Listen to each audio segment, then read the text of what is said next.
Like Julia said, we are going to be looking, sorry, I'm just trying to put my thing in presenting mode. Come on. Yes. We're going to be looking at an interesting topic. Interesting for many reasons. Because it's something that we actually must look at. I don't know if any one of us in the audience has been into hospital on admission recently.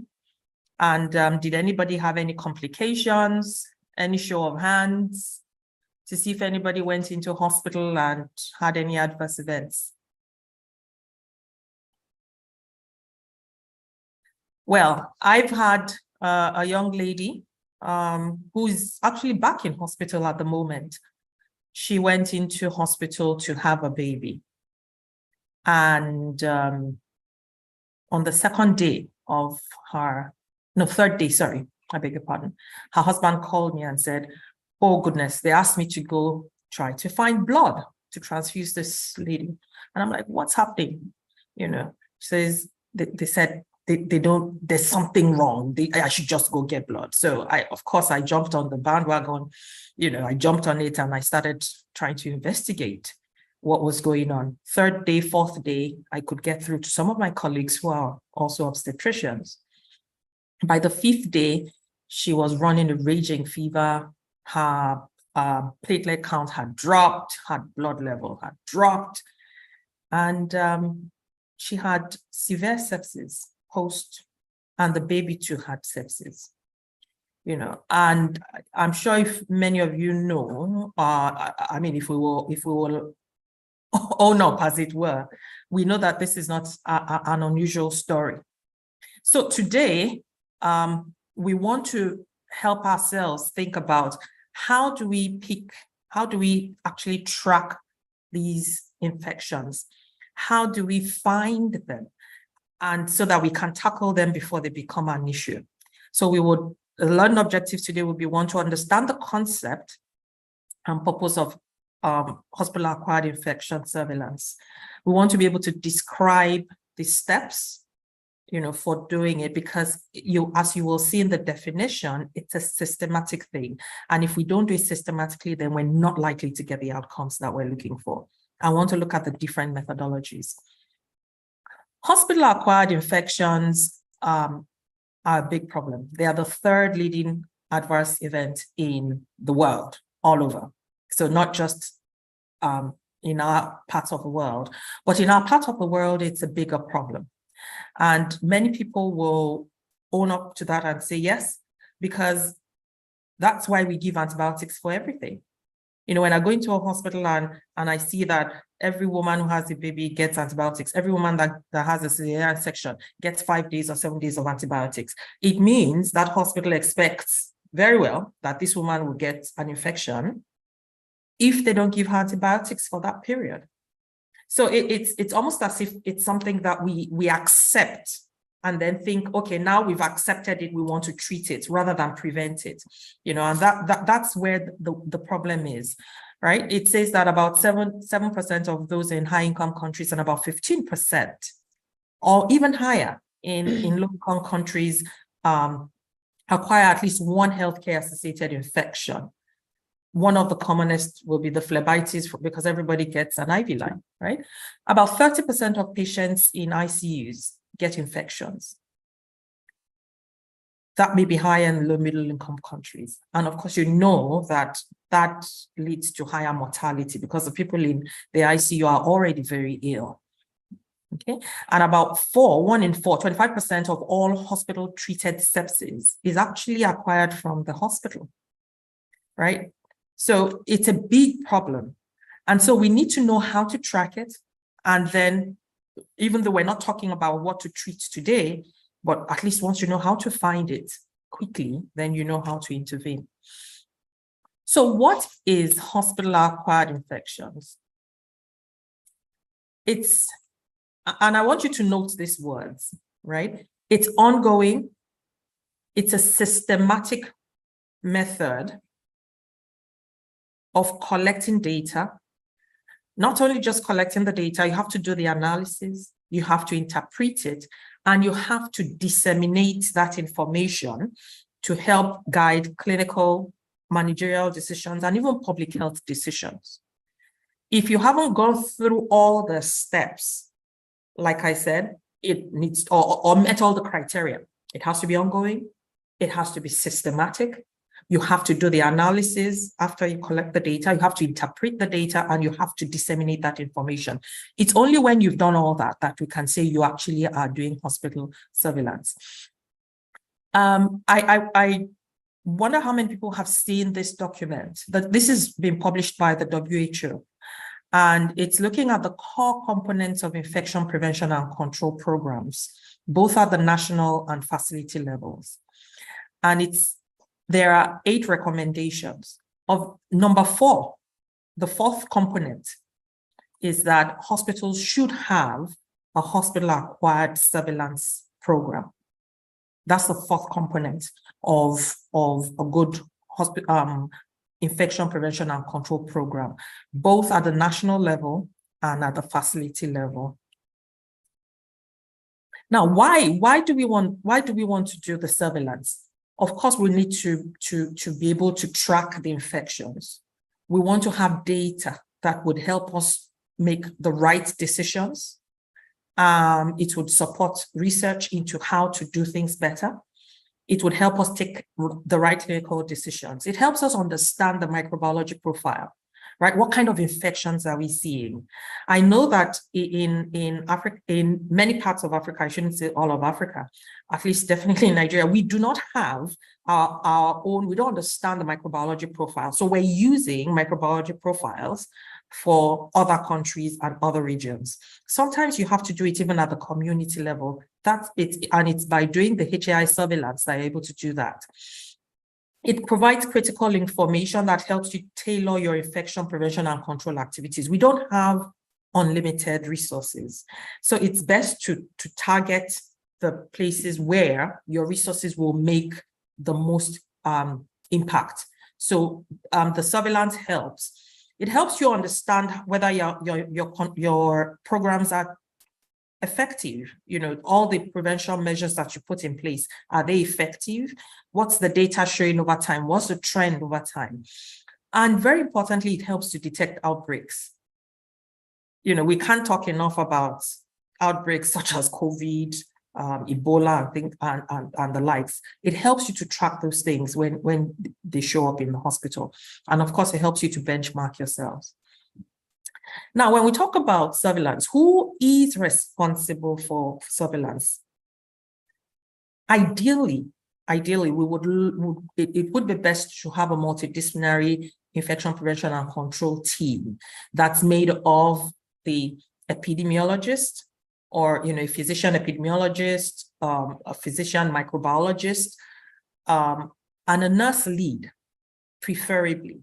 But we would leave the real life by realizing that we may not have all those resources. So having a nursing personnel that's dedicated to infection prevention and control would suffice. We could have our IPC link nurses. The link nurses are those who work in other specialists, but look after infection, IPC, let me for short, look after IPC in their unit. So for instance, you can have a link nurse in the operating theater. You can have a link nurse in dialysis. You can have a link person in pharmacy. Okay. Now, for where there are those who already work in existing surveillance systems, they could also play the role.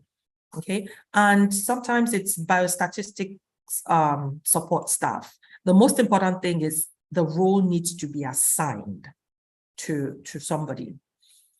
Now, I already told you about in the definition what the criteria are. That feeds into what you call a surveillance cycle. So you have to complete the cycle, and these are the aspects of the cycle. Of course, you have to do your planning. You have to do the planning starting with even setting up a surveillance program. Then you have to think about the population you will survey. think about the outcomes that you're going to be looking for. You have to establish your case definition. Then you collect data. The saying goes, if you fail to plan, you plan to fail. This is definitely one of the areas where if you fail to plan, then you plan to fail, because you will not get you won't get useful information. So after you do your planning, you understand what you're going to be going after, then you go and collect your data. After collecting your data, you learn to do the analysis. There are defined ways of doing this. I will not go into every part of it because it's a whole, almost like a whole module or a whole semester's program. But we will talk about a few of these things. Then you have to learn to interpret the infection rates. You must communicate and use that surveillance information, and then you evaluate your surveillance system. And this is ongoing, right? It doesn't end after the first evaluation. It's an ongoing program. In doing the planning, you must have a plan, and your plan has to be written. So I go into hospitals to do surveys, and they say, oh, yes, we do hospital-acquired infection surveillance. And I say, let me see your plan. And they say, no, we don't have a plan, but we do it. I agree that you do something and you're probably putting in your best effort, but your best effort will be even better if you had a structured plan that you can follow. And your structured plan should contain things like your rationale, what's your surveillance population, what kind of patients are you serving, and which ones are at risk, which ones do you want to target. If you don't have unlimited resources, you may need to focus. So that's where you begin to think about, focusing on some types of infections or some areas of the hospital. And if you're doing the whole hospital, maybe your hospital is not very big, you may be able to cover the whole hospital, okay? You want to think about your objectives clearly and how you will use data. You want to assign your surveillance team so everybody knows who is doing what. You want to make sure that you define your methodology, and you have your case definitions, your numerator, your denominator, so that you can do your calculations properly. You want to make sure you include how you will check your data quality, because if you don't have good data, then you will be taking the wrong decisions, or you'll be making decisions based on wrong data, and of course that gives you the wrong decisions. And then of course your implementation. So if you look at defining the population, when you want to think about where do we focus, where do we start? Think about your patients that are at highest risk. So for those who have an ICU, it's almost a no-brainer. Patients in the ICU and the conditions in the ICU will be a place to think about. If you're a hospital that does a lot of manages burns, maybe you have a good burn center, your burns patients will be the kind of patients that you want to look for. What are your most common diagnoses? What kind of invasive procedures do you do most frequently? What kind of invasive devices do you use? So peripheral vascular devices, central lines, catheters, anything that goes into the body increases the risk of an infection, right? And what kind of outcomes would you be targeting? Now, the commonest hospital-acquired infections, or healthcare associated infections, I should say, right? So let me detour very quickly, because somebody asked me recently, what's the difference between healthcare associated infection and hospital acquired infection? And I said, healthcare associated infection is wider, right? Hospital acquired infection narrows it down to hospitals, but we're realizing in healthcare that a lot of infection arises from healthcare received in other aspects, including primary care. Right? So that's healthcare associated infection. So depending on where you want to focus, where you want to start with, you can start with the hospital acquired ones, or you can do healthcare associated infections. They're essentially very, very similar. So the most common ones we see are surgical site infections. Surgical site infections in the recent Africa Surgical Outcomes Program project that was published, surgical site infections was the most common post-operative complication or operative complication, right? So catheter-associated urinary tract infections, Bloodstream infections, which would be usually related to the lines that go into, it could be a central line, it could be a peripheral line. You have pneumonia, device-associated pneumonias, so like ventilator-associated pneumonias. Anybody who gets a tube in their throat can get an infection, especially if the tube stays there for a while. Then you have the enteritis, so C. difficile, and then you have sepsis. Sepsis that arises, you don't even know where the cause is, but the person picks up sepsis in the hospital, okay? So once you think of your target, you need to have your case definitions right. And you have your case definitions are a set of uniform criteria that help you define the disease and enables the healthcare workers to classify and count. The two most common, the two sets that are most commonly used are the ones from the US CDC and the one from the European Center for Disease Prevention and Control. But there are some others, right? These are the most common. These ones will help you benchmark easier because you will find many more organizations that are using this. However, there are challenges with these definitions. They can be quite difficult to work with. They can be quite cumbersome, right? And the difficulty usually arises from, of course, the limited expertise. We've been talking about the fact that your hospital might not even have specialists in infection control. So there might be a limited expertise in using and interpreting this data set. Oftentimes, there's a lack of reliable microbiology and other diagnostic tools, because you will see in the definitions that you have to have microbiology and the other things that you need to do to be able to make the diagnosis. And oftentimes, for those who will be looking through the medical records, the quality of patient information that's recorded is poor. So what do we then do? We may need to adapt these case definitions. So consider that. However, when you're considering that you want to adapt them, it would be good if you could find some guide, somebody to guide you in making those adaptations so that you still are able to get useful data. You should be able to validate your case definitions if you're adapting it, okay? And find out, what's going on around you in your country. It might already be adapted so that way you can benchmark. Now, poorly chosen case definitions can be problematic. They often mean that you miss the hospital-acquired infection cases. We could misdiagnose, pick false negatives and false positives. You might have bias, so you definitely will not be able to compare your data to see whether how well you're doing or not. And then you might actually implement interventions that are unnecessary. So what are the different types of surveillance? There's these can be multi-layer. So you have the passive surveillance and the active surveillance. Passive surveillance means, I'm not doing very much. I'm just tracking the data after the fact. I go into the medical records.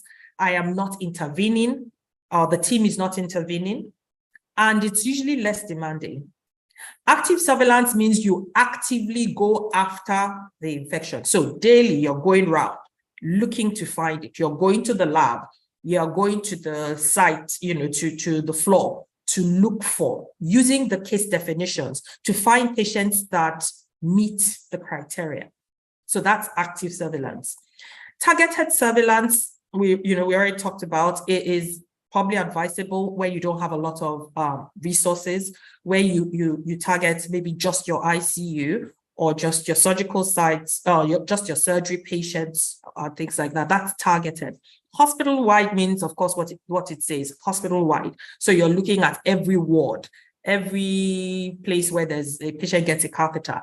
You're looking at hand hygiene, hospital-wide. Then prospective data collection. So you can see that, these can overlap.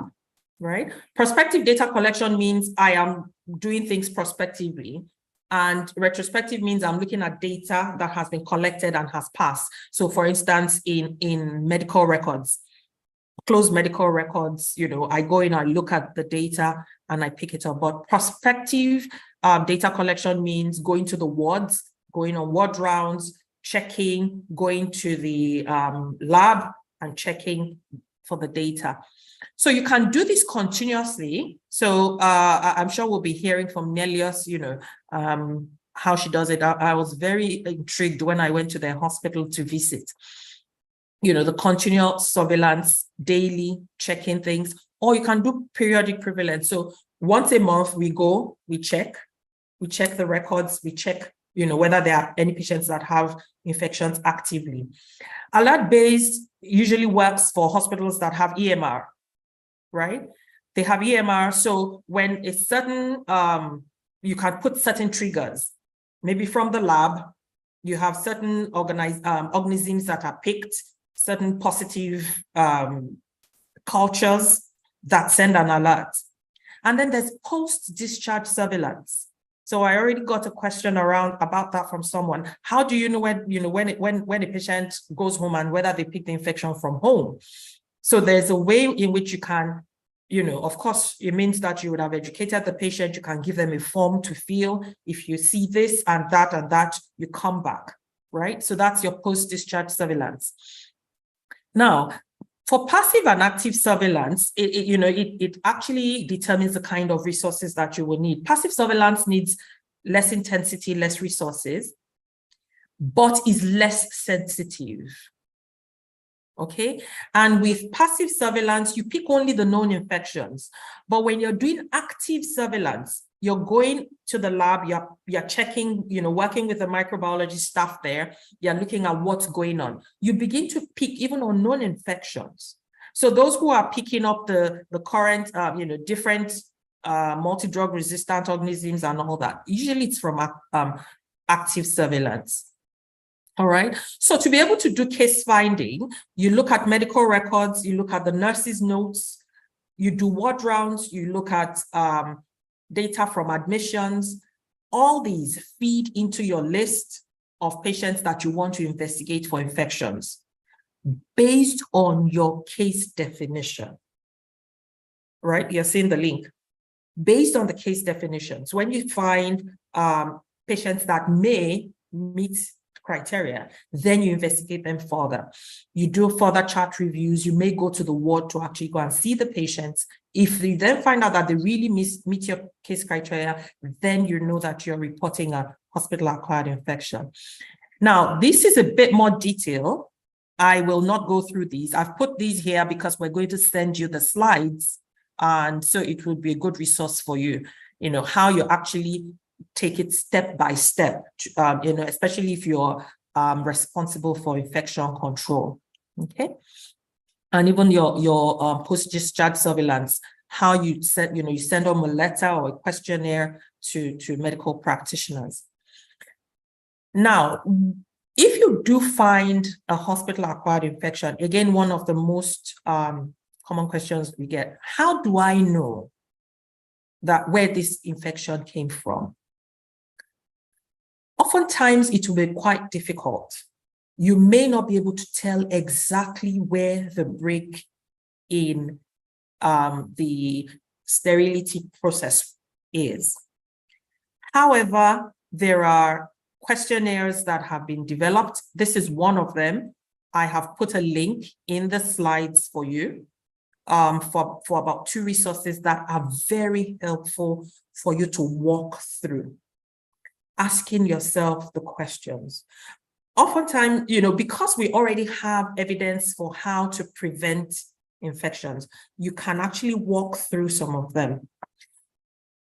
For singular cases, you may not want to expend too much resources. You want to make sure that things are fine.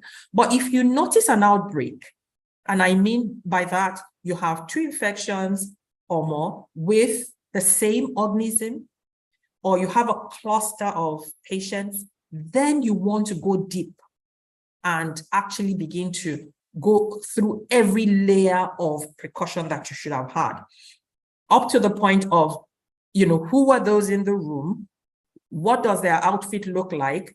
Laundry, CSSD, hand hygiene. You then want to begin to go through step by step so that you can find where the break in the or how to break the cycle of the infection. So in summary, right now I've told you about the critical role of identifying incidents so that you can link it to outbreaks. We've talked about what the cycle of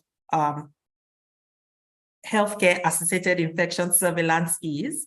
We've talked about the value and the importance of having clear case definitions and applying those case definitions. We talked very briefly about, the workflow. How do you pick hospital-acquired infections and what to do when you've picked that? So thank you for listening. I'll hand over back to Julia. Like I said, here are the resources. There are quite a bit of them that will be useful for you. Thank you. Thank you. Thank you very much, Ajibike. And if I was a nurse at the hospital, I would have said, wow. I would have been scared to hear about all the requirements of this program to be in place. This is really overwhelming, I must say. This is a complicated topic.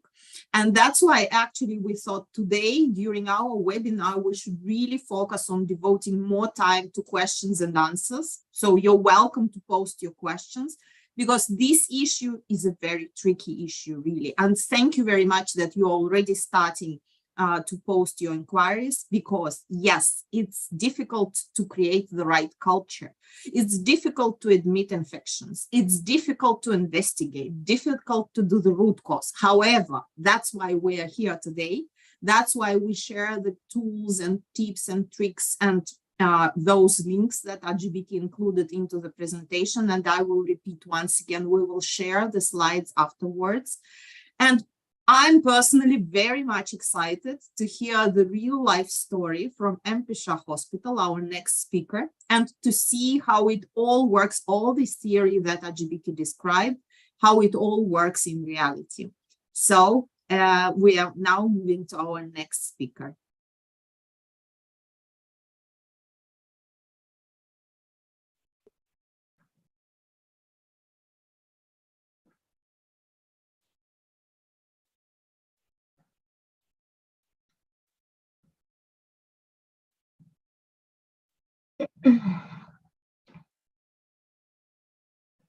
So good afternoon, everyone. Thank you so much for joining in. Thank you to IFC for having, such a good platform for us to be able to share this knowledge and participate. My name is Dr. Shamsa Ahmed. I am a consultant physician in internal medicine, specializing in infectious disease. I am based at the MSHA Hospital in Nairobi, Kenya. So we're going to be talking a little bit about what we've been going through. With me is Nelias Makandu. She is actually the nurse in charge of our IPC. She's our focal person. So you'll just give me a second. Let me just start sharing my slides.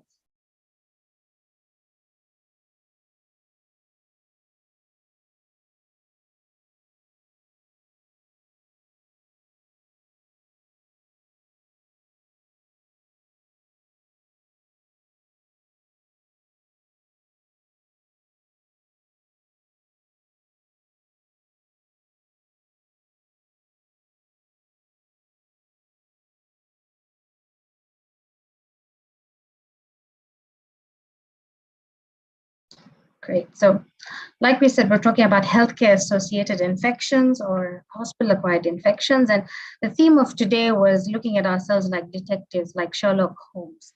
So is it really as elementary as we think?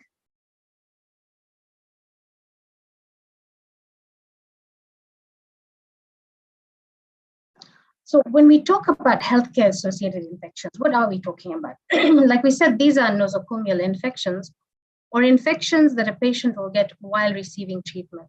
As much as we say a hospital, we understand that healthcare in any of our countries right now has really expanded. So we have things like a day case surgical centers. We have areas you can possibly get maybe a day case endoscopy. We have outpatient clinics. And something that I find we tend to ignore a lot is maybe long-term care facilities. So a nursing home, even rehabilitation centers. In Kenya, we have a lot of settings where you can actually get home-based care, which means you could have a complete nurse setup at home. And a lot of people will not consider that if you were to get an infection in that area for that to be healthcare associated, but that still qualifies. So one thing is we need to have a really broad understanding of what a healthcare associated infection is. And then just kind of going over some things that were previously shared. What are we talking about when we say healthcare associated infections? The big things that we tend to see are CLABSIs, so a central line associated bloodstream infection, catheter associated UTIs, surgical site infections, and of course, ventilator associated pneumonias. And you can kind of see how everything makes a nice little circle of infection. You can get it indirectly. Some things, are we transmitting it to our patients by possibly not cleaning our instruments correctly? Is it possibly the rooms that we're giving, kind of bathrooms that they have access to? Or is it me just taking an infection from one patient to another? And the thing is, if we don't understand that it is possible to pick up these infections in the hospital, then we're not actually going to be able to tackle how we can prevent this from happening for patients. So when we look at the African picture, because I'm in Kenya, so this is my picture. There was a study done, pooled prevalence of healthcare-associated infections, and this was looking at March 2010 to January 2022. And what we saw on this was that the prevalence in Africa was 12.8%. And basically, this was double the prevalence of any other continent. And just looking at that, why should we as a continent be happy to accept that information? But I think it's even more important to show that we actually have data. A lot of the times we sit and we say, oh, we don't have data in Africa. If you're trying to do a presentation and you're trying to look for any information, we tend to say, oh, we don't have data. But the fact that someone is able to put this together tells us we need to learn how to put it together, present it, and understand our problem. The prevalence did vary in different countries, but what we saw was the highest were things in ICU and also neonatal ICU. I don't know whether it's the prevalence to purely focus on neonatal infections. I know there's a lot of energy on puerperal sepsis, maybe, in that area, but at some point we also start having to look at, in terms of med-surg, where are these infections more prevalent? We see again, as Doc had said, surgical site infection and bloodstream infections were really high. And the strongest predictors are recent hospitalization, use of a peripheral vascular catheter, and whether you had a pre-existing condition such as diabetes. So we can see that this is an important problem, and already we can see we need to start look at how can we address it. In all our settings, what would be the barrier to reducing this? I mean, the one thing we'll always talk about is lack of infrastructure, but we always have to ask ourselves, at some point, will we always have the infrastructure that we require? Do we have the infection prevention and control programs? Do we have basic hand hygiene training modules that we're using with our teams? And the truth is, a lot of infections are preventable, but what we need is evidence-based methodology to put into place our IPC and preventive measures. And understanding the epidemiology is really important. So trying to look at what kind of infections are more prevalent in your setting is the only way you'll be able to design a program for yourself. So, I mean, an infection is an infection. So why should we be so bothered about HAIs? The truth is, any HAI is going to be associated with significant morbidity and mortality. You were given a story of a patient who's come to have a baby. That should be a safe procedure. You shouldn't be developing a complication that is possibly induced by us or something that we could have prevented. Your patients end up with prolonged hospital stays. Most of these infections sometimes just increase your hospital stay by 5 to 8 days. Depending on certain infections like a ventilator-associated pneumonia, you can end up staying in hospital for more than 21 days. Then you needed to be there. Elevated healthcare costs. Whatever country you may come from, healthcare is expensive. Why would we want to put that on any patient? We usually say you're only one bad infection away from complete bankruptcy. It will negatively impact patients' health, related quality of life. already coming into hospital for one thing can create a lot of social stigma, can create stress within the patient. And like I said, coming in to have maybe a simple procedure and now ending up with something that possibly you've picked up in a hospital also ends up putting those patients in a negative frame of mind about, would you ever want to come back to this hospital? Would you recommend for your family or anyone that you care about to even go to a hospital? And lastly, one of the things that we're seeing around the world is association of multi-drug resistant pathogens. You can have the best antibiotics, but we know at some point these bugs are extremely smart and seem to be outdoing us in terms of coming up with smarter ways to be able to be resistant to our medication. And at some point, will we reach a point where our antibiotics are no longer functional? So as all healthcare workers, and remember, healthcare workers is a broad term. It doesn't just mean a doctor or a nurse in healthcare. This should be something that we're worried about.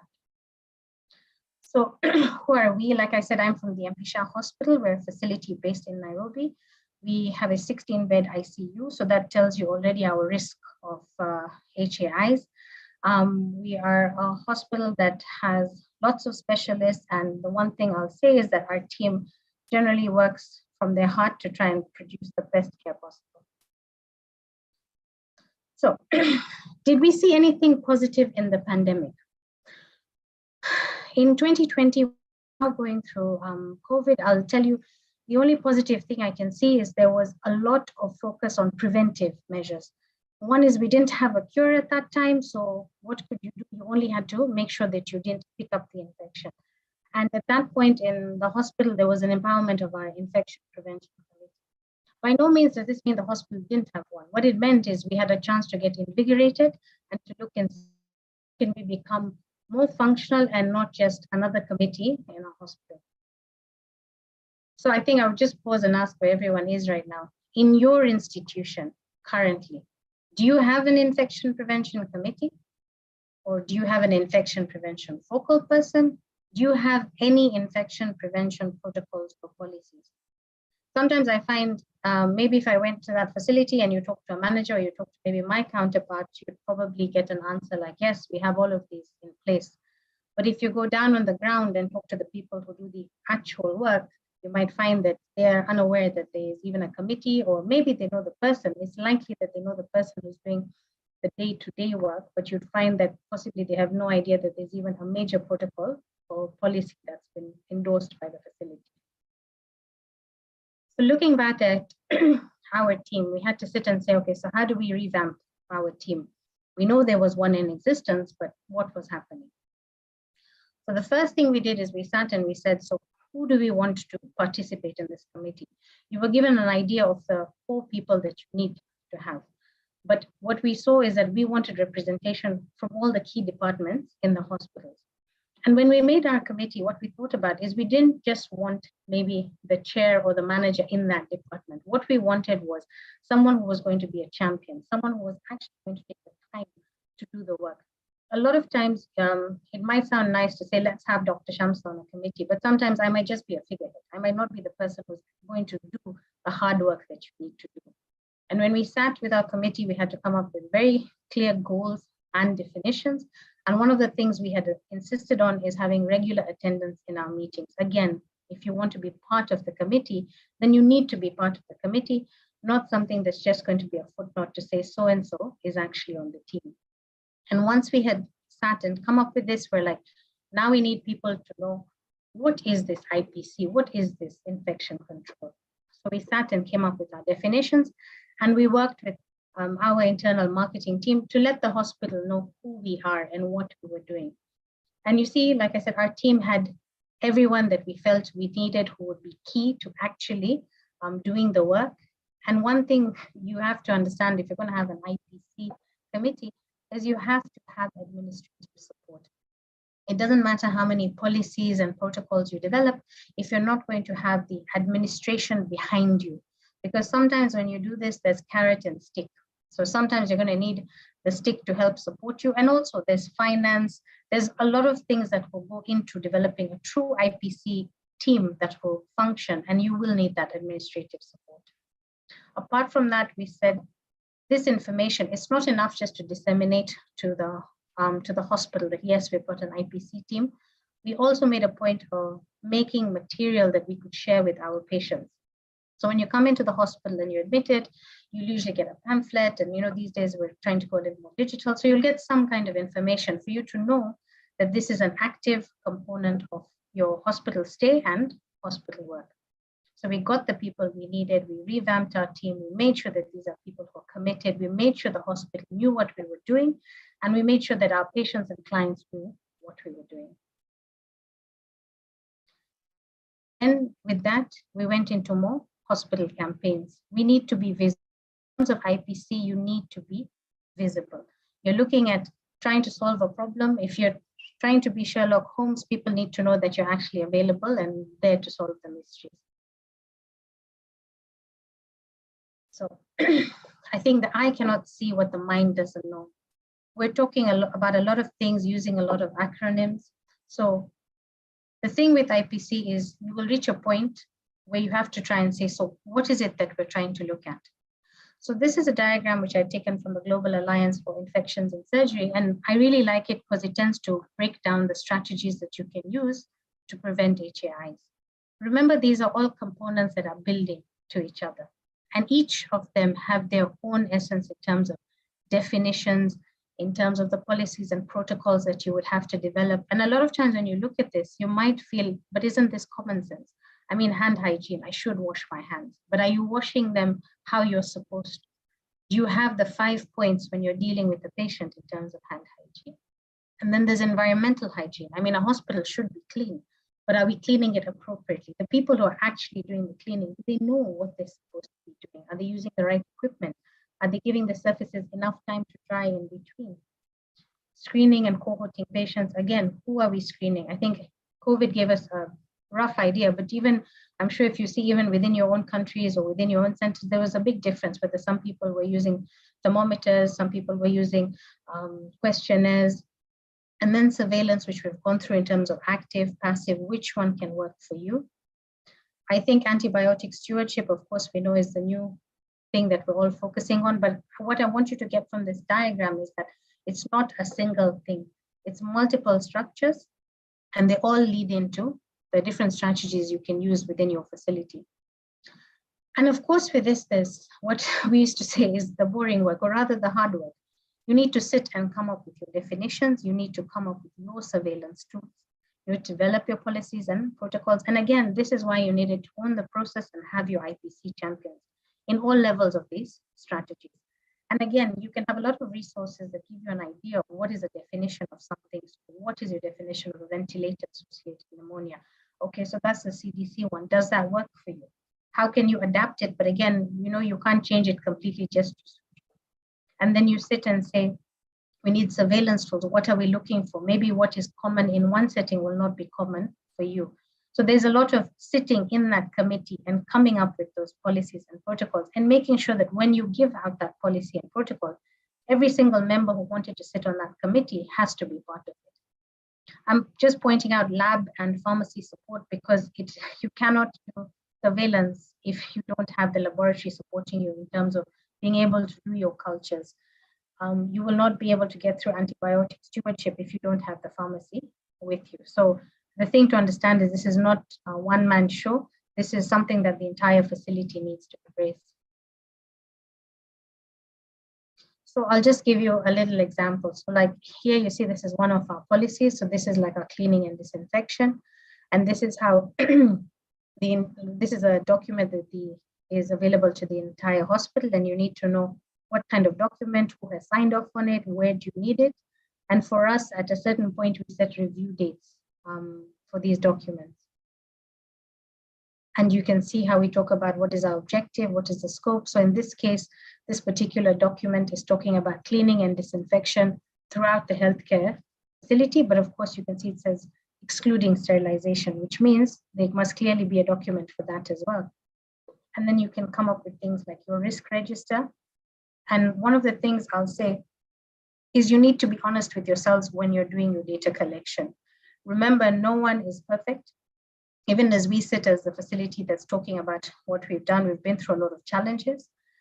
And you need to sit and see, what is your priority? Where are you reaching? Are you reaching where you're supposed to be? What is where do you feel you have not succeeded? What do you need to focus on a little bit more?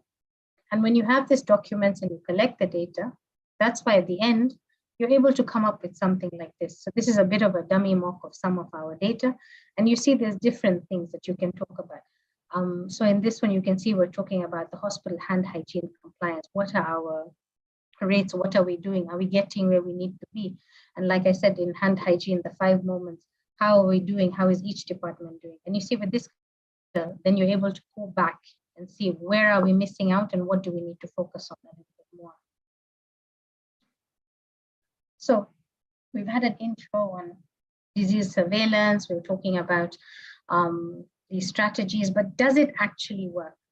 So for us as a hospital, we had looked at HAI specifically in critical care.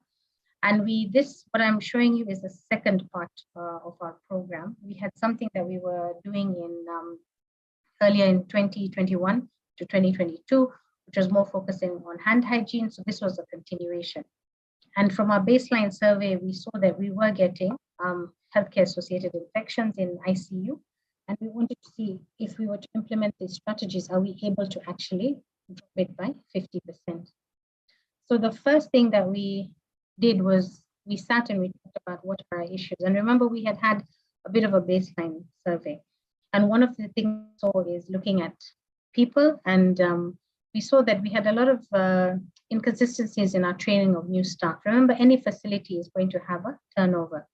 And when you look at this, this is a quality project, which means, you have to do your fishbone models. You need to go through things to identify where is your issue, put in a change, follow up, come back and see, did you succeed and what do you need to do to go back?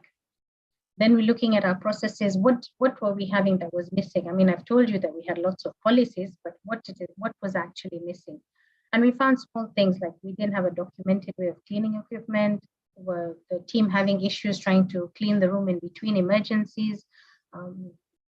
Had we actually blocked off rooms to tell people this is a clean room, which is why you can see that picture I showed you actually had a sign that was telling people not to enter. And I think one of the things that I like in this is when we looked at it, we saw that one of the issues that they were having in the ICU was they were having a bit of a stressful environment. So when you look at this next slide and we come back and we're saying, okay, so why would a stressful environment cause infections? But the whole purpose of this is to go back and look at the teams that you're working with on the ground. Is that stressful environment something that will contribute to someone not being able to do their best? If it will, and if I feel that this is something that will help my patients at the end, then we look at about, do we need to have more counseling sessions? Do we need debriefing for people who are working in a difficult environment? So the purpose of this is more for me to say that, remember, IPC is not just about let's clean this and don't pick up an infection. You're also looking at the people you're working with and trying to also give them a holistic approach to how they will be managing their jobs and their patients. So now we looked at our issue, we had our plan, we looked at our issues, and then we said, okay, so what can we come up with in terms of change ideas? And we looked at how do we manage new staff that come in? At the end of the day, you're going to have turnover. Do we have SOPs? Do we have timelines for cleaning? Do we need something as simple as visual aids so people remember how to do things? You remember in COVID, everywhere you looked, there were things showing you how to wash your hands, how to sneeze, how to cough, simple things. If we can do that for the general public, what can we do for our staff? So I'm just giving you a little bit of a snapshot. And when we started this, we did our baseline audit and we saw we had that 1.2% of hospital-acquired infections. And when we put things together, we could see everything was trending down. And of course, remember, this is a continuum. So we're having trainings, things going on in the background at the same time. And we were feeling really pleased with ourselves as everything, dropped 0.12%. But you can see suddenly we had a spike. And I think what's important here is to understand that this, as much as you have a policy, you have a protocol, you have things in place, this is not machinery. These are people. Something will always go wrong and you need to go back and see what has happened. And I'll let Nelias kind of discuss this a little bit more with you. But we went and we saw that there was an issue and we put something into play, making sure that the rooms are cleaned in a certain way, using something special to be able to track and see if the rooms were cleaned. We went through retraining of staff. And then we can see that, again, we started to get a a bit of a reduction. If you have a plan and you have a way to follow things, I will tell you firsthand that it is possible to make sure that you don't have HAIs, or if they're there, you'll definitely be able to reduce them. So I think one thing I'd like to mention is, what about healthcare workers? We're talking about having patients come into a hospital and pick up a healthcare associated infection. But what about everybody working in the hospital? I mean, you're at risk for HAIs as well, occupational exposure, sometimes even worse because yours is clustered. Your exposure always tends to be more significant. And I think what I usually ask everyone who's working in that type of a scenario, do you want to take it home? Because we want to make sure that everyone who lives with us and everyone that we love doesn't fall sick. So things that says, if it's possible to prevent a disease with a vaccination, those are things that as your facility and probably your Ministry of Health is something they should be encouraging. To ensure that this hand washing and sanitation is being followed by healthcare workers. Again, adults learning, we always need to be reminded. Sometimes you have a lot of work, maybe you're rushing in between, but that 5 extra seconds is what can prevent you from ending up in the same bed. Appropriate use of PPE. I mean, as part of this quality improvement project, we had a chance to interact with quite a few hospitals, and we could see the difference. In certain facilities, they had absolutely no PPE. In certain facilities, they had too much PPE. And remember, all of these things can still put you at risk of infection. Do your teams know how to dispose of waste? I mean, sometimes seeing, the wrong, possibly gloves or hazmat or something like that in the wrong dustbin. Those are things, again, we need to teach people. And I always reinforce antimicrobial stewardship because that is the next level. Remember, our antibiotics are limited. In Kenya, we're lucky to have a lot of push behind IPC at the moment. In fact, there is this particular resource, it's called HIPNET. And one of the good things coming from this is that soon, I know there's a question about culture. Soon what we'll find, like within country, is that for you to have a healthcare facility, there will be things of infection prevention that you will have to follow, which means definitely if you have government, force behind it, that means you have legislation and things to make sure that even all hospitals have to be at standard, which means things like having infrastructure and training and those kind of things will also come into play. Because even for us as a facility, when we come up with our policies, of course, you still have to be in line with what the government, what your country also mandates and legislates. So I think at this point, I'd like to introduce Nelias Makandu. She's our IPC focal person, and she's been doing this a lot longer than me. So I think I'll invite her at this point just for her to take you through a day in her life. Good afternoon, and thank you so much, Dr. Shamsa. So I'm going to take you through how my life looks like in the hospital as the IPC nurse. Next slide. So my day normally starts at around 6:30 in the morning. So I normally have a calendar, and if I have a CME to do, it could be in the clinical area, it could be in a particular department. I go do the CME, which normally ends at around 8 in the morning. Then we also conduct special trainings for our housekeeping team. And for them, we normally do them over lunchtime, because in the morning, they're usually quite busy in the hospital. Then once I'm done with the trainings, I normally look at our, we have a system where all the positive cultures, all the laboratory reports are posted. So I normally look at the system to see whether there are any positive cultures. If they are available, I print them out. Also, we work very, very closely with our microbiology department. In case there is any MDRO isolate, or in case there is any isolate which is of concern to the IPC team, like now, let's say there's a patient who turned positive for cholera. They don't wait for me to get the report. They always give me a call, and they share the name of the patient and their unique identifier. So once I get this report, I also look at an isolation folder. As a hospital, we have a folder where we key in all the patients who are on isolation in the whole hospital. So this one is usually updated by the clinical team. So from my side, I normally check whether there is any new patient who has been put in that isolation folder. So once I have my data, I get ready and I go to the clinical areas. So here, there is a way I normally approach it. First, I go to the teams where we have patients on isolation and I check, is the team comfortable? Do we have any new staff who need a bit of mentorship?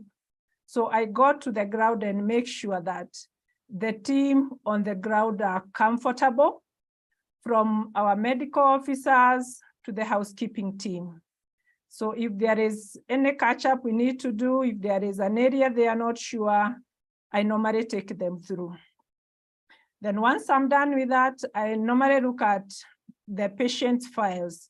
So these patients with positive cultures, I normally look at them and I want to know, when was this patient admitted? What were they admitted with? Is it a transfer in from another hospital? And if it's a transfer in, for how long were they admitted in the other hospital? Did they come with any invasives to our hospital? Were they removed in our A&E or in the ward? Are they still there? So I look at all this, I analyze, and I have a form where I normally key in this data. Then after this, I go back to the my office space, and then I analyze the report. Next slide.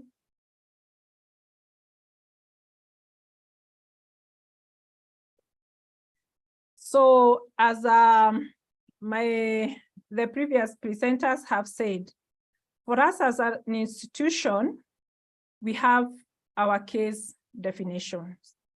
So for all the hospital-acquired infections that we monitor, we have used the CDC guidelines to come up with our case definitions, and we have tried as much as possible to simplify them, so that if I'm not around and somebody else picks this case definition, they'll be able to go to the clinical area and use that case definition, and they should be able to say whether this patient has a hospital-acquired infection or not. So we have our case definition. Then the next thing, we have a tool which we picked from CDC called the denominator form, which we use for all our critical areas and our wards. This tool is the one that we use to collect the patient's data. And we have shared this tool on soft with every ward. So every day they normally key in the number of patients that they have, the number of patients with one or more central lines, the number of patients with urinary catheters, and then for the critical care units, they normally tell us the number of patients who are on the ventilators. So at the end of the month, I use this data to calculate the invasive days. Then we also have an Excel sheet where we summarize all our hospital-acquired infections. And we work with our IT department who normally help us to create these folders. Like now the ones we have here is for the invasive days summary. So every month we normally summarize for each and every department, how many invasives did they have? And this normally helps us to see how are we doing? Are we keeping invasives unnecessarily?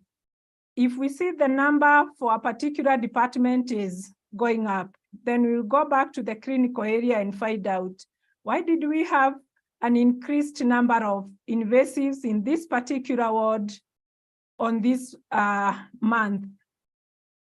So, and also this data, we normally use it when we are calculating our HAI rates. Then we have another folder where we do our monthly HAI summary. So this one at a glance, we are able to see our rates for each and every HAI that we track as a hospital.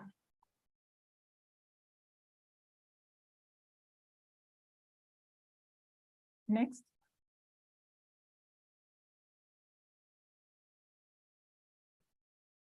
So basically, that is what we normally do. And what I can say in summary is that these things are doable. All we need is teamwork.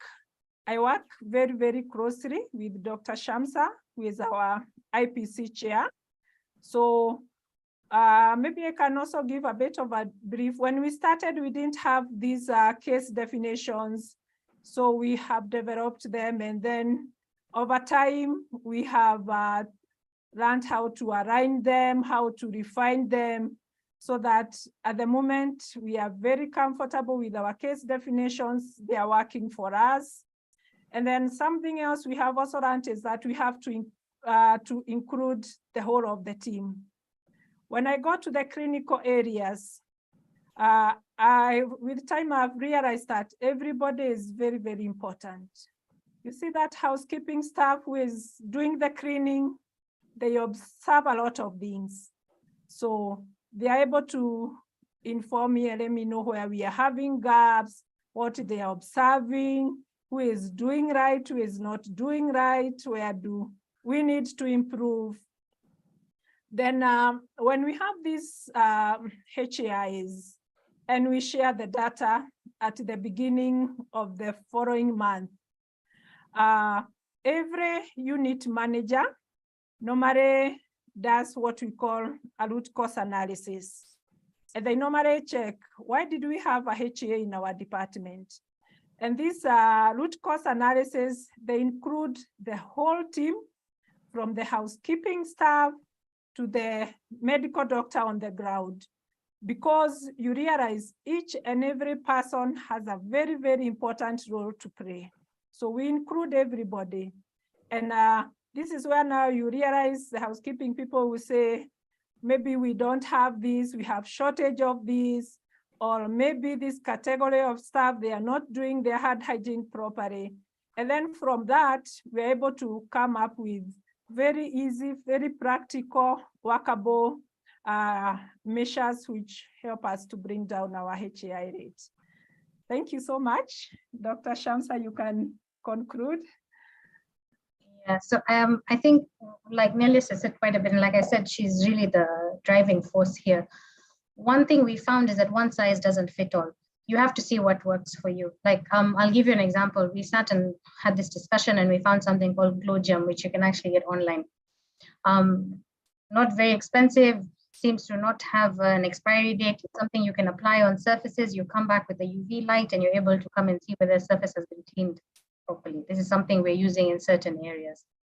I think I'll finish up by saying the 4 P's for us are perseverance, patience, passion, and partnership. You will not get it right the first time. It's going to take time. It's going to change. You need to see who you need to get onto this team. You need to be patient with people. It is adult learning. So you are not a hammer. You're not coming to tell people off. This is something that you're coming to teach, to train. They're all learning. Partnerships are important. There's a picture of Nelia's, something we had done with ICAP, again, partnering with different hospitals, trying to learn in different countries, what are people doing, what are their challenges. And the last thing I'll say is recognition and reward. For us, we do a lot of recognition, again, as Nelia said, of the people on the ground doing the actual job. People don't even consider that even your security guards who let people into a hospital are actually part of helping prevent your HIs. this is a hospital in Tanzania. They use this as a kind of a negative recognition. So if your department has not performed as well in IPC, then this is the trophy that you get to carry around. Yeah. So it was quite an interesting concept. We said we don't know how our team at MSHA would take it. So I just want to say thank you to everyone. I'd like to acknowledge my team at MSHA, of course, all the staff and the management, and the guys who actually do the daily work to look after our patients and make sure that they leave better than they came in. Thank you. Thanks a lot. Thanks a lot, Dr. Shamsa. Thanks a lot, Nelios. Really lots of useful tips, tricks, and practical solutions. Special thank you to Nelios for sharing the daily routine, because I think it will be very useful for many infection control officers or control nurses who joined our webinar today, so that they can restructure their daily routine to become more effective in fighting hospital-acquired infections. So now we're moving to our question and answer session. And some of the questions were already addressed by our experts. Thank you very much, Ajib Kim, for doing this. And we received multiple questions through different sources. And one of the most common questions actually refers to the first encounter with an infection in the hospital. So the first question would be, okay, so how does it all start? How this detective story starts? So who detects the infection? And what is the exact next step? Like, for instance, as Nelios mentioned, taking cultures and sending them to the lab. Lots of questions here, like who pays for these cultures? Who actually spots this infection? How to tell the information that, yes, your department has an infection to the department staff, which is the best way? Because there is a lot of hide and seek about all of this infection discussion. And sometimes for staff, it's difficult to admit there is an infection. So everyone is trying just to keep it secret. So let's look closely at the first spot of the first encounter with an infection. Can you please share some advice, tips and tricks, how to do it best, not to scare the staff, identify it, and then start the investigation? Ajibiki, do you want to start? You are on mute, sorry. My apologies. Yes. So I've been seeing all the questions. Thank you, everybody. I mean, you've been very active. That's very encouraging. It means people are listening and people are keen. How do you spot the infection? You know, one of the things that I said, and I hope you take that home very clearly, is that you have to have your case definition. Your case, most case definitions, in fact, all the case definitions have symptoms, you know, they have a set of symptoms. The symptoms will tell you when a patient has an infection. Because tracking hospital-acquired infections is the responsibility of everybody. Usually it will be the clinical staff who are looking after the patient that pick the infection first, the symptoms first. So ideally, they should inform the infection control team. Otherwise, when people like Nelios who do active surveillance, right? Active continuous surveillance, they go out looking for patients. So I imagine that if a patient has a central line, when Nelios goes to the wards, she would check for signs of those symptoms. Does the patient have a new fever? Does the patient have redness? Does the patient have this and that, right? So you can pick it up that way. The other way is, again, like she said, positive cultures. So sometimes the patient has gone home. I've seen a lot of questions around that. Patient has gone home and they come back with signs of a surgical site infection. And then a swab is done. And then the lab alerts that there's a positive culture. That's another way of picking it. Now, does it really matter? The patient goes home. Most times, I can tell you for sure that that wound had been inoculated in the hospital. Even though we want to say, oh, because the patient has gone home, they tampered with the wound. If the wound had healed well before the patient went, the natural course is within 48 to 72 hours, there's a fibrin bridge in the wound. And that fibrin bridge tends to protect the wound from new inoculation. Inoculation usually happens most often during surgery or shortly after, when the patient is still in hospital and is being handled by nurses. It may not show up till the patient has gone home, right? So do you want to call it a surgical site infection? It is a surgical site infection until 30 days after the surgery. If it's more than 30 days, maybe not.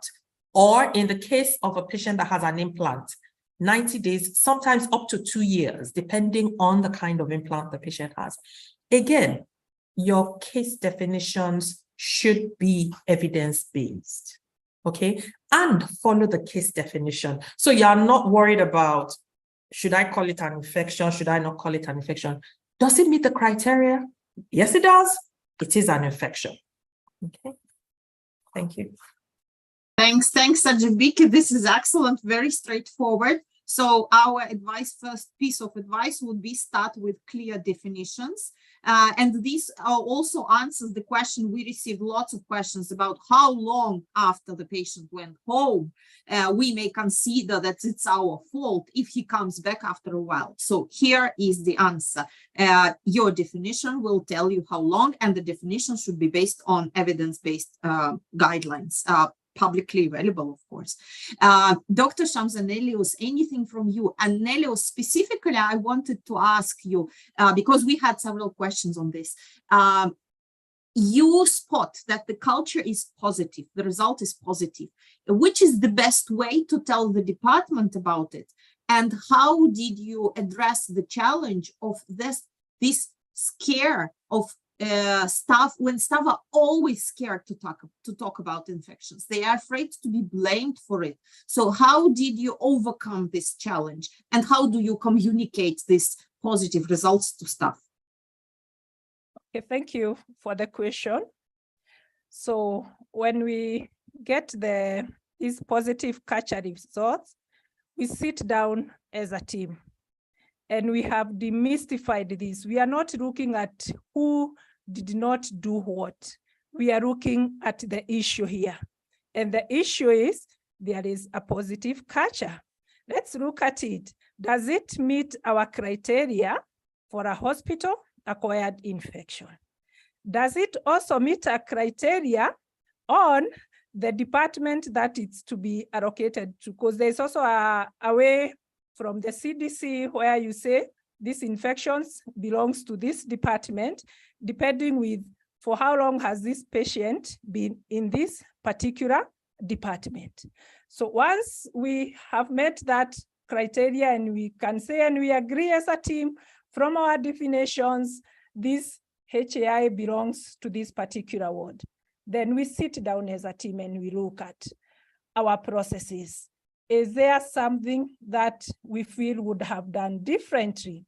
And it's so amazing when you use this approach whereby it's a no-blame game. People come out with, so many ideas on how we can improve. That's why I was saying it's good to use a team approach. Don't ignore that housekeeping staff who is cleaning the floor. Maybe we have some new housekeeping staffs who have not been trained on how to dilute their cleaning solutions. And they'll be able to say, Sister so-and-so, we have not been trained on how to dilute our cleaning solutions. So there you have one area where you need to do your trainings on. Then you may find maybe we have some new nurses or pool nurses who have not been trained. So when we use that approach, you're able to see the real issues, and we don't focus on individuals. We focus on the issue. And this has really helped us because even at times, especially for patients with signs and symptoms of surgical site infections, they are the ones who call me.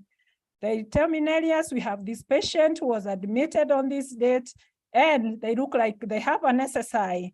So we have created that open communication, which is very, very helpful when they realize it's a no-blame game. Thank you. Thank you. Thank you very much, Nelios. This is a great point, because personally, I also believe 100% in the effectiveness of team approach. And when we're talking about challenges relating to the staff culture, if you involve them, encourage them to express their ideas and suggestions, and then they see them being implemented into practice, there is no better encouragement for them. You will see culture changing when the staff understand their decision-making power, and they really know sometimes much better how to change their routine in the department because they work in that department. So always consult them, involve them, and you will see the culture change. Thanks a lot. By the way, we're receiving comments that not all the questions are yet addressed. So first of all, we still have some more time. So we will definitely cover many of the questions. And those questions which we cannot cover today, you can join our community of practice on Facebook. And I kindly ask my colleague Maria to share the link in the chat if you haven't yet done so, and we will reply to your questions in that community of practice, because sometimes we physically cannot answer all the questions that you ask. But thanks a lot for being active. We hear all of you. So actually, next question relates to the previous one. So we discussed the issue of talking about infections to the staff and how to tell a patient that actually it's a confirmed case of hospital infection. Especially our audience is sensitive about like lawsuits and patients being very unhappy that it's additional harm to the health. So how to address this very ethical issue? Any advice on this? One thing I'll say is that I think we shouldn't be scared of acknowledging healthcare associated infections because it is an unfortunate risk of being admitted. And that is why you need to have an IPC team that's very visual and vocal. And that's why you see for us, we say we give patients material to understand, unfortunately, there are risks to being in hospital. Healthcare associated infection is not the same as being negligent. There's a very big difference. So we're not supposed to be scared about acknowledging it. It's not that you have specifically tried to harm this patient. It's just, unfortunately, sometimes there are circumstances that they can pick up the infection. And you see, if you're owning the process and having that conversation with the patient, I think when you're honest in that sense, it never comes across as you have done something to specifically harm the patient. And even for us who have had hospital-acquired infections, and remember in COVID, we had a crazy volume of hospital-acquired infections just because, one, these are patients who had been on antibiotics, coming from different facilities, long stay in hospital. And still, I never faced that kind of scenario where the family or the patient felt that you had gone out to do harm. So I think as long as you also have that committee in place, you have your policies, you have your protocols, you're showing that you're doing this, you are safeguarding yourself, and you're showing the patient that you've actively done everything to make sure that they wouldn't fall sick. There was a question somewhere now about cultures. I'll just bring this in now. You see, if you do come to hospital and you're sick, part of your treatment is to get cultures, yeah, regardless. So that has to be part of your treatment. So unfortunately, it would end up being the patient's cost because it is part of their treatment. And you see, in that, you have a clinical team that is supposed to be doing their job to be checking on the patient anyway, not waiting for Nelias to go through a 200-bed hospital trying to look for an infection. But the clinical teams ideally would have already been empowered to be looking for these infections and doing what they were supposed to be doing anyway to make sure that they don't get the infection. So I think if you're open and honest about it and show that you have all the safeguards and everything in place, then I don't think it's that difficult conversation to have with your patients. And that's from my personal experience. Yeah. So if I can add to that, I guess, again, it depends on how patients' bills are being paid. There are some procedures or some diagnosis that a patient comes with, and the patient is not expected to get an infection. So if a patient comes in for an elective clean surgery, an infection is a complication, even though it might, we always put it there, bleeding, infection, more like to cover ourselves medico-legally. For many hospitals that are now paying, when you're talking about value-based payments, they will not pay you for that infection. They've given you a lump sum. If you give your patient an infection and the patient has to stay 27 days more in the hospital, that is at cost to the hospital. That is what you call value-based payment. And that is why we have to do all that we know to do to prevent these infections from happening. There are evidence-based practices that if you put in place, usually they come as a bundle. That is, there are multiple practices that you would put in place, you would do things you would do that would really reduce the risk. Does it always reduce the risk to zero? Maybe not, right? But then your payment method then covers how it is. But there are certain procedures that if we do all that we know to do properly, patient is highly unlikely to get infections. So if you have a troublesome patient who is even paying you, and they've come in for an elective procedure where it says that the risk of infection is 0.0001, you may have to explain to that patient how they got that infection and why they should pay you, right? So be prepared for some of these things, because really, for the ones that we know. But if a patient comes in, you know, there shouldn't be an infection, but if a patient comes in after a road traffic accident and they've had a contaminated wound and all that, then they already know, everybody knows already that the risk of infection is high, right? So again, that plays into it.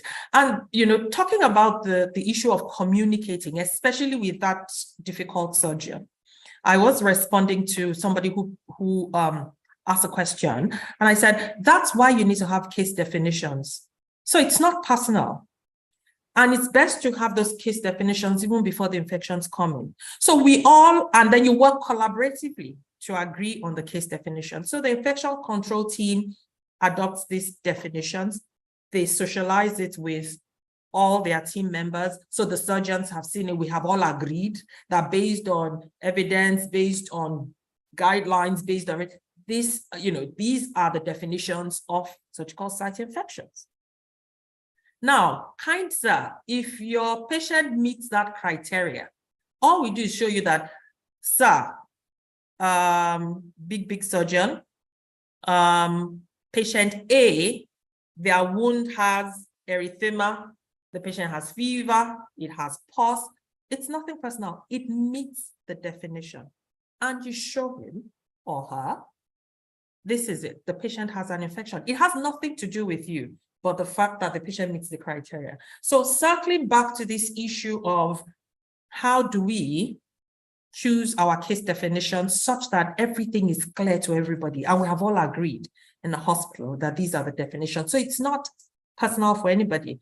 And, you know, we really would like, we would encourage, you know, people to get away from that personal thing where we see the patient as the focus. This is about the patient. The patient that has the infection is not killing the staff, right?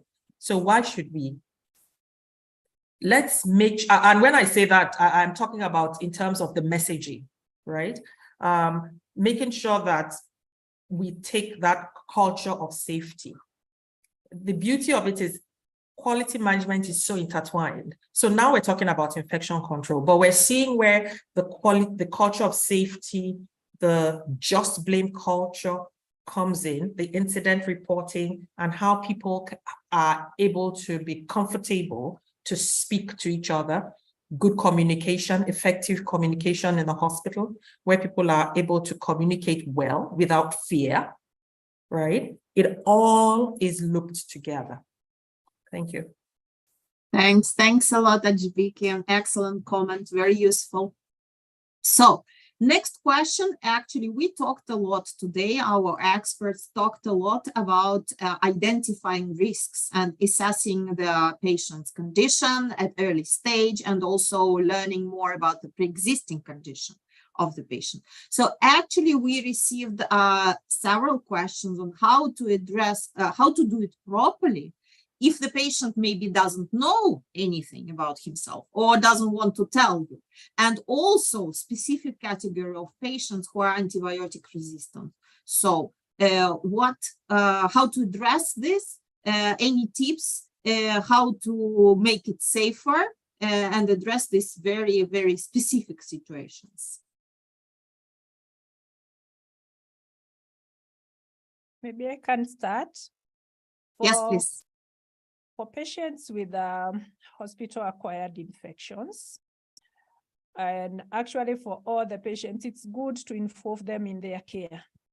So like now for us, what we did to sort out this issue is to have very simple patients' educational materials.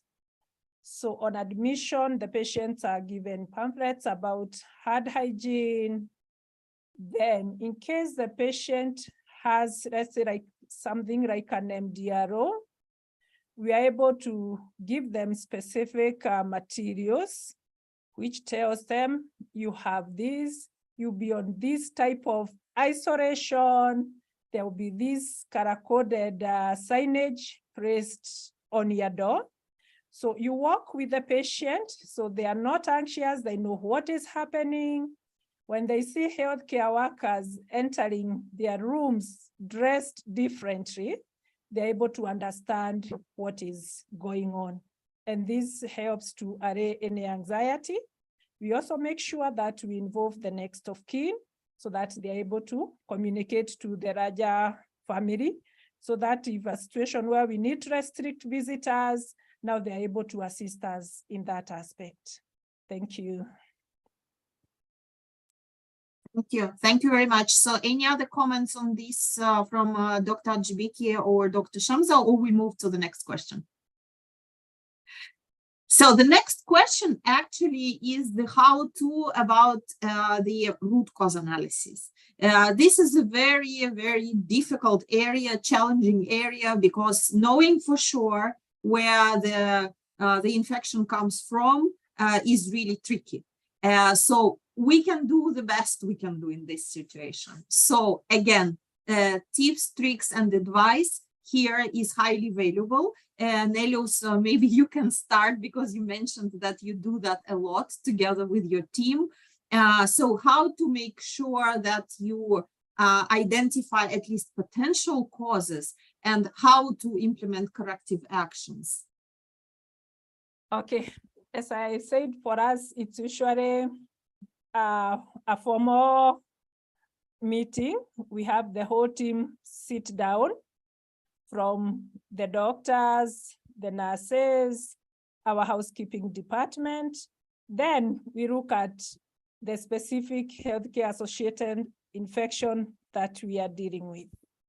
Then we look at our practices. Is there an area where we feel maybe we should have done better? Is there anything maybe we observed that we feel was not right? Let me give you an example. Maybe there is this consultant, maybe we have observed they are not performing hand hygiene. The nurses on the ground have tried to talk to them and they are not improving.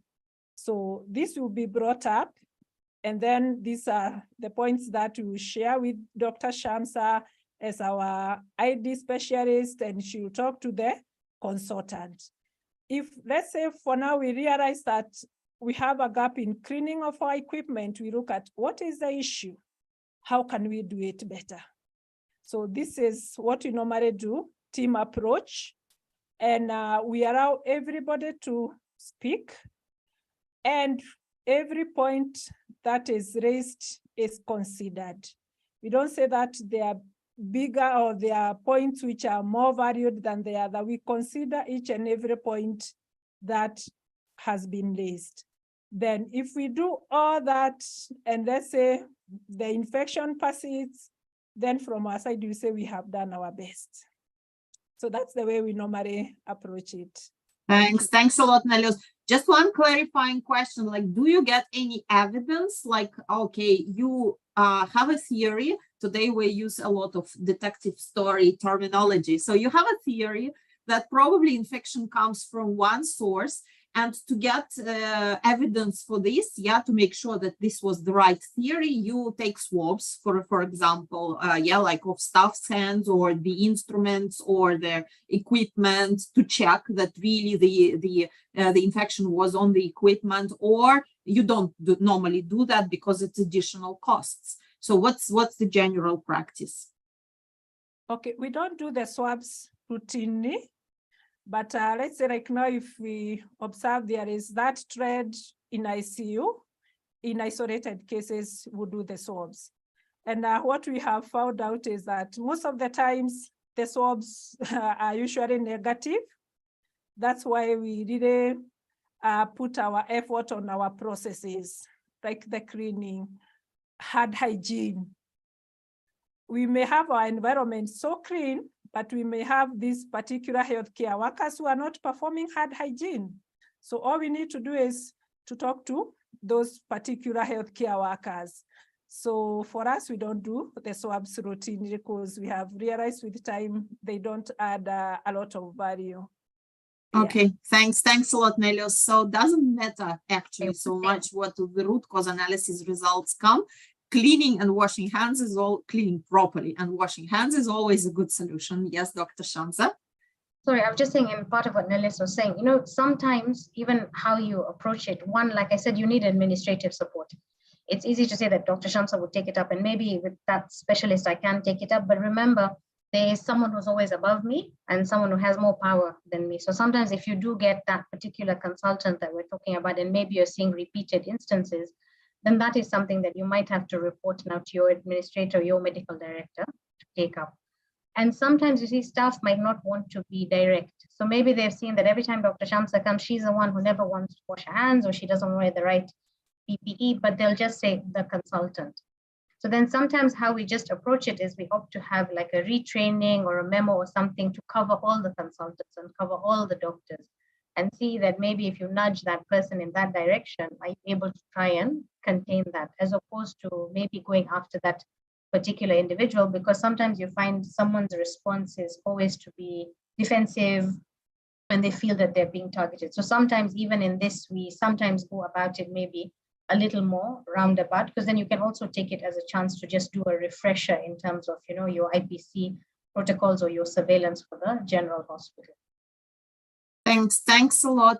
So Adbike, anything from you, because you are muted? Yes. Yes, please. No, I'm not muted. So unmuted. Yeah. okay, yeah. So I guess, like I said, there are things, there are tools that you can use for checking whether, to find some of the more common sources that are evidence-based for where infection comes from. Oftentimes it's difficult to pinpoint, except for the ones where there's clear evidence. So for instance, with surgical site infections, there are certain things that you should do, maintain normothermia for the patient, make sure that the blood sugar is well controlled, make sure you've given prophylactic antibiotics within 1 hour of surgery. There are certain things that you can do, and those are relatively easy to find if there's a breach, right? They're relatively easy to find.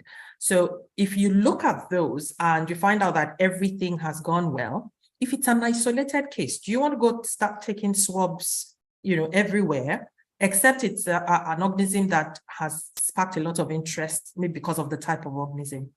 Maybe not. But if you have 2, 3 cases, then now you're getting an outbreak. And at this point, you want to really dig down. So you want to check your sterilization. Is this being done well? Do we have any breaks in our laundry process? Do we have any breaks in our cleaning process? You may then want to expend more resources and energy in finding where the infections are coming from. You want to look at who are the people in the room. Is it the same people? Some people are carrying bacteria that they're not even aware of, right? When you're doing surgeries, they tell us you don't want people going in and out of the room. But sometimes we get to the point where the people in the operating theater are so comfortable with everything around them, they haven't had any problems for a while, and then they break protocols, right? So at that point, if you've had 2 or more cases and you're beginning to get worried, you may want to look at all those practices. But otherwise, if it's an isolated case, you may not be able to expend all the energy apart from looking at the things that are clearly evidence-based. You're not supposed to shave the patient. Did you shave the patient? Right? And things like that. Thanks a lot, Ajbiki. Now it's clear. First of all, we need to differentiate single cases from outbreaks, and then the actions will be slightly different. So I think it will. We can consider this question to be the last one for today because we are running out of time. We actually exceeded already our planned time. Thanks a lot for staying with us, and sorry about that. I hope you find it useful, our discussion today.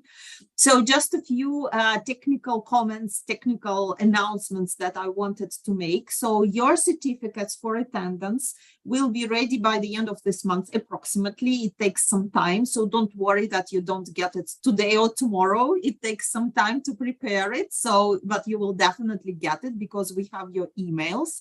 This is number one. Number two, if we did not cover your question today, we are sorry about that, but please join our community of practice if you haven't yet done so, and then probably you will find an answer there because the most common questions we will put answers there in the specific post actually.